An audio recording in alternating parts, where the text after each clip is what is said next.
Pen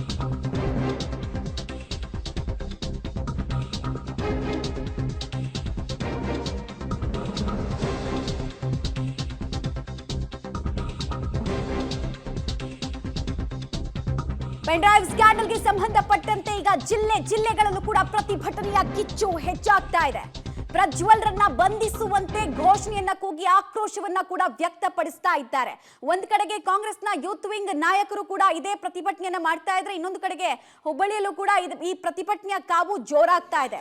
ಎಲ್ಲರದ್ದು ಆಗ್ರಹ ಒಂದೇ, ಪ್ರಜ್ವಲ್ ರೇವಣ್ಣ ಅರೆಸ್ಟ್ ಆಗ್ಬೇಕು. ಅರೆಸ್ಟ್ ಯಾವಾಗ ಅನ್ನೋ ಪ್ರಶ್ನೆಯನ್ನ ಕೇಳ್ತಾ ಇದ್ದಾರೆ. ಮುಖ ಕಪ್ಪಾಗಿಸುವಂತಹ ಕೆಲಸ, ಮಹಿಳೆಯರ ದುರ್ಲಾಭವನ್ನ ಮಾಡ್ಕೊಂಡಿರುವಂತಹ ವ್ಯಕ್ತಿಯ ಅರೆಸ್ಟ್ ಯಾಕಿಲ್ಲ ಅನ್ನೋದು ಪ್ರಶ್ನೆ.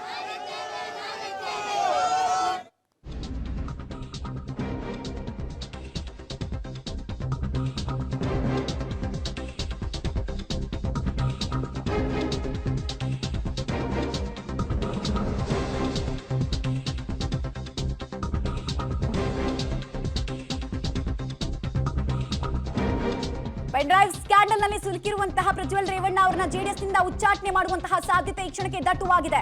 ಕೆಲವೇ ಕ್ಷಣಗಳಲ್ಲಿ ಜೆಡಿಎಸ್ ವರಿಷ್ಠರು ದೇವೇಗೌಡರಿಂದ ಆದೇಶ ಹೊರಬೀಳುವಂತಹ ಸಾಧ್ಯತೆ ಇದೆ. ಪೆನ್ ಡ್ರೈವ್ ಕೋಲಾಹಲದ ಬೆನ್ನಲ್ಲೇ ಪ್ರಜ್ವಲ್ ರೇವಣ್ಣ ಅವರನ್ನ ಜೆಡಿಎಸ್ ನಿಂದ ಹೊರ ಹಾಕಲಾಗುತ್ತಾ, ತಲೆದಂಡ ಫಿಕ್ಸ್ ಅನ್ನೋ ಪ್ರಶ್ನೆ ಈಗ ಉದ್ಭವಿಸ್ತಾ ಇದೆ. ಕಾರಣ ಜೆಡಿಎಸ್ ನ ನಾಯಕರುಗಳೇ ಪತ್ರ ಬರೀತಾ ಇದ್ದಾರೆ. ನಾವಾಗ್ಲೇ ಲಾಸ್ಟ್ ಬುಲೆಟಿನ್ ಅಲ್ಲಿ ಹೇಳ್ತಾ ಇದ್ವಿ, ಶರಣಗೌಡ ಕಂದಕೂರ್ ಅವರು ಪತ್ರ ಬರೆದಿದ್ರು ಅಂತ. ಈ ಕಡೆ ಸಮೃದ್ಧಿ ಮಂಜುನಾಥ್ ಅವರು ಕೂಡ ಪ್ರಶ್ನೆಯನ್ನ ಕೇಳ್ತಾ ಇದ್ದಾರೆ, ಬೇಸರವನ್ನ ಹೊರ ಹಾಕ್ತಾ ಇದ್ದಾರೆ. ಜೆಡಿಎಸ್ ನ ಯಾವ ನಾಯಕರು ಇಲ್ಲಿ ತನಕ ಡಿಫೆಂಡ್ ಮಾಡ್ಕೊಳ್ಳೋ ಗೋಜಿಗೆ ಹೋಗಿಲ್ಲ. ಎಲ್ಲರೂ ಡಿಸ್ಟೆನ್ಸ್ ಔಟ್ ಮಾಡ್ತಾ ಇದ್ದಾರೆ, ಎಲ್ಲರೂ ಅಂತರ ಕಾಯ್ದುಕೊಳ್ತಾ ಇದ್ದಾರೆ. ಹಾಗೆ ಉಪ್ಪು ತಿಂದ ಮೇಲೆ ನೀರು ಕುಡಿಬೇಕು ಅಂತಿದ್ದಾರೆ. ಪ್ರಶ್ನೆ ಕುಟುಂಬ ಅಂತ ಯಾಕೆ ಹೇಳ್ತೀರಿ? ನಾನು ಇದನ್ನೇ ಕಾಂಗ್ರೆಸ್ ನಾಯಕರಿಗೆ ಹೇಳೋದು, ಕುಟುಂಬ ಅನ್ನೋದನ್ನ ಯಾಕೆ ತರ್ತಾ ಇದ್ದೀರಿ? ಇಲ್ಲಿ ವ್ಯಕ್ತಿ ಬಗ್ಗೆ ಚರ್ಚೆ ಮಾಡ್ಕೊಳ್ಳಿ. ಇಲ್ಲಿ ವ್ಯಕ್ತಿ ಪ್ರಶ್ನೆ, ಕುಟುಂಬದ ಪ್ರಶ್ನೆ ಅಲ್ಲ. ಇದು ಕಾಂಗ್ರೆಸ್ನವ್ರಿಗೆ ಏನು ಮಹಾನ್ ಭಾವರು ಅವರೆಲ್ಲ ಭಾಳ ದೊಡ್ಡ ಇದರಲ್ಲಿ ಬಂದಿರೋರ. ಇಲ್ಲಿ ಕುಟುಂಬದ ಹೆಸರನ್ನ ಯಾಕೆ ತರ್ತೀರಿ? ದೇವೇಗೌಡರ ಹೆಸರನ್ನ ಯಾಕೆ ತರ್ತೀರಿ?